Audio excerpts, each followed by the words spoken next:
अस्सलाम वालेकुम students. 3.3 exercise जो है हम लोग करने लगे हैं। उससे पहले हमें जो है 3.3 से पहले इंटीग्रेशन बाय सब्स्टिट्यूशन समझना है क्या।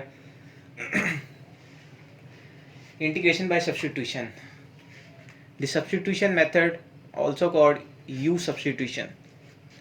सब्स्टिट्यूशन मेथड का एक और नाम है जिसको यू सब्स्टिट्यूशन भी बोला जाता है। और ये कब यूज़ होती है? जब कोई इंटेग्रल, उसके अंदर कोई भी फंक्शन हो और साथ उस फंक्शन का डेरिवेटिव हो। मतलब कोई भी एक फंक्शन है इंटेग्रल के अंदर और साथ फंक्शन के साथ उसका डेरिवेटिव है, तो हम इंटीग्रेशन बाय सब्स्टिट्यूशन यूज़ करेंगे। इससे इंटीग्रेशन बाय सब्स्टिट्यूशन से क्वेश्चन जो है ज़्यादा इजी हो जाएगा और एक वेरिएबल से दूसरे वेरिएबल में कन्वर्ट हो जाएगा। उसके बाद we set u equal to function. हम लोग क्या करेंगे कि कोई भी फंक्शन है, मतलब इंटेग्रल के अंदर जो फंक्शन है उसको हम लेट कर लेंगे कि वो u के इक्वल। नॉट नेसेसरी कि u के इक्वल लेट करना है, आप कोई भी वेरिएबल यूज़ कर सकते हैं, t ले लें, s ले लें, कोई भी वेरिएबल आप यूज़ कर सकते हैं। आपने बस उस फंक्शन की जगह वेरिएबल चेंज करना है। नेक्स्ट स्टेप में आपने उसका डिफरेंशियल ले लेना है।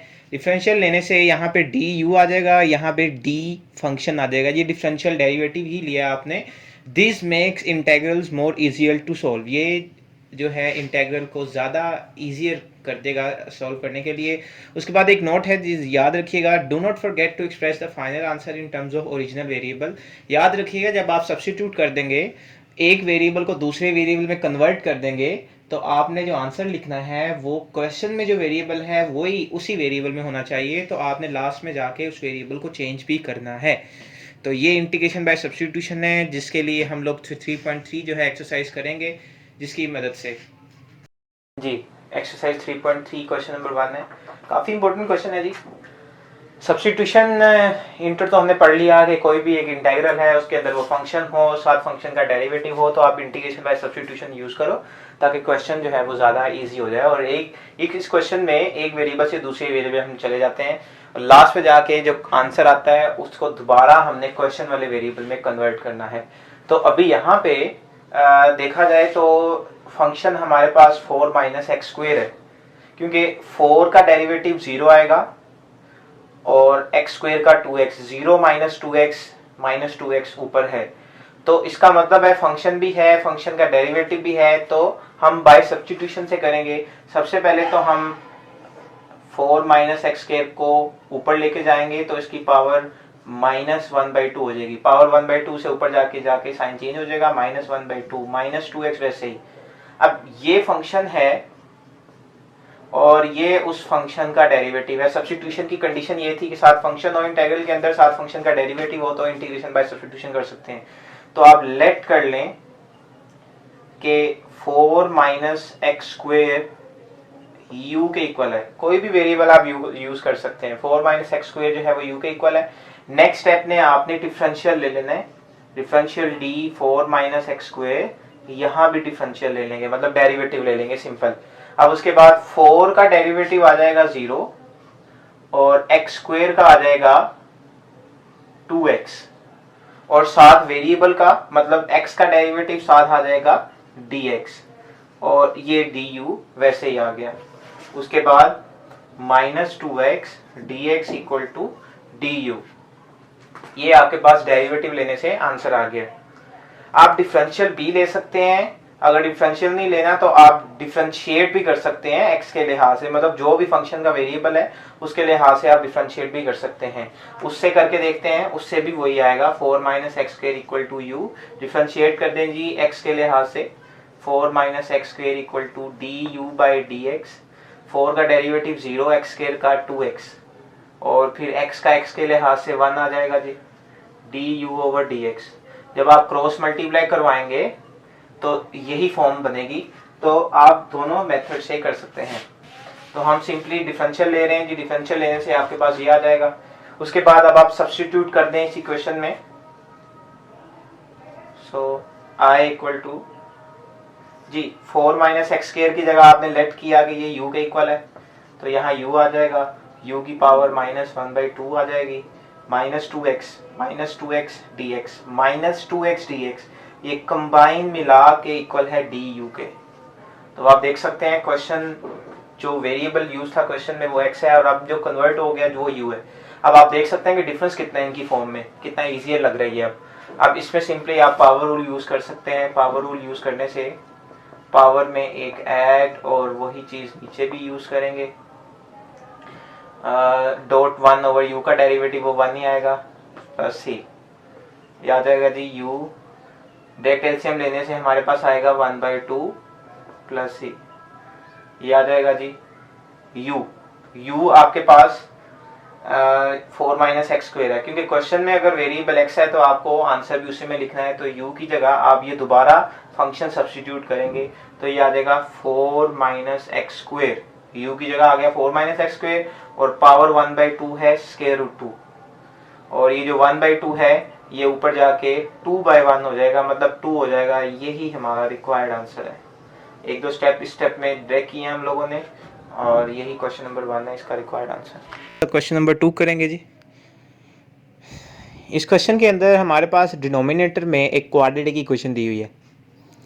अब इस क्वाड्रेटिक इक्वेशन में इस तरह के जो भी क्वेश्चंस आ जाएंगे आपके पास, अगर सिंपल क्वाड्रेटिक इक्वेशन है, अगर स्क्वायर रूट है तो उसके लिए डिफरेंट यूज़ करेंगे। ये खाली सिंपल एक क्वाड्रेटिक इक्वेशन है तो उसको सोल्व करने के लिए हमारे पास 3 मेथड्स हैं। सबसे पहले क्वाड्रेटिक फार्मूला, फैक्टराइजेशन और कंप्लीटिंग स्क्वायर। अब हमें x की वैल्यू तो नहीं चाहिए लेकिन हमें फैक्टर्स बनाने हैं, तो उसके लिए हमें कोई भी चलेगा, लेकिन यहाँ पे हम लोग कंप्लीटिंग स्क्वायर से करेंगे।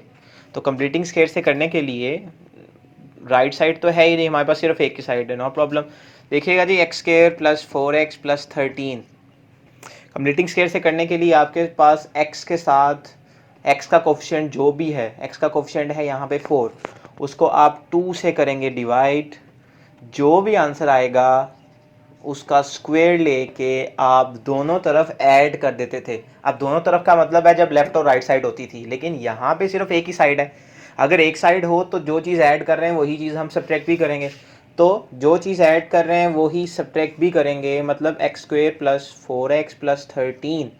हमने क्या किया, x का कोफिशिएंट 4 है उसको 2 से डिवाइड किया, जो आंसर आया उसका स्क्वायर लेके ऐड भी कर दिया और सब्ट्रैक्ट भी कर दिया जी।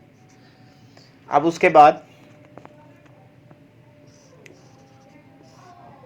X square plus 4x plus 2 का स्क्वायर, ये टोटल मिल के आ जाएगा x प्लस 2 का होल स्क्वायर 13 और 2 का स्क्वायर 4 आ गया। इसको फर्दर आप सॉल्व कर लें, ये आ जाएगा dx ओवर x प्लस 2 का होल स्क्वायर प्लस 9। अब आप इस 9 को 3 स्क्वायर होल स्क्वायर लिख सकते हैं, dx over x plus 2 whole square plus 3 square. अब ये सिंपलेस्ट फॉर्म बन गई है। अभी हमने इसको सब्स्टिट्यूशन से करना है। सब्स्टिट्यूशन से करने के लिए हम ये देखेंगे कि कोई फंक्शन है उसका डेरिवेटिव साथ पड़ा हुआ है तो हम इंटीग्रेट कर देते हैं इसको। तो सब्स्टिट्यूट करेंगे जी x प्लस 2, अगर मैं इसको फंक्शन मान लूँ x प्लस 2 को, x का डेरिवेटिव 1 होता है, 2 का 0 होता है, मतलब सिंपल 1 ऊपर है, मतलब 1 पड़ा हुआ है फंक्शन में। तो आप सिंपली x प्लस 2 को पुट कर दें कि कोई भी वेरिएबल है, फर्ज कर लें u है। अब आप डिफरेंशियल ले लें जी इसका,